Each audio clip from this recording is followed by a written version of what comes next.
Hangisi tarihi mimari yapıların onarım ve yenilenmesine verilen ortak addır? A. Konservasyon, B. Restorasyon, C. Konstrüksiyon.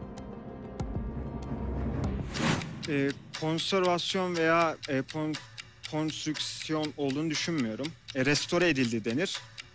Yani restorasyon demek istiyorum ben bu B soruya. şıkkını onaylıyor musunuz? Onaylıyorum. Bakalım.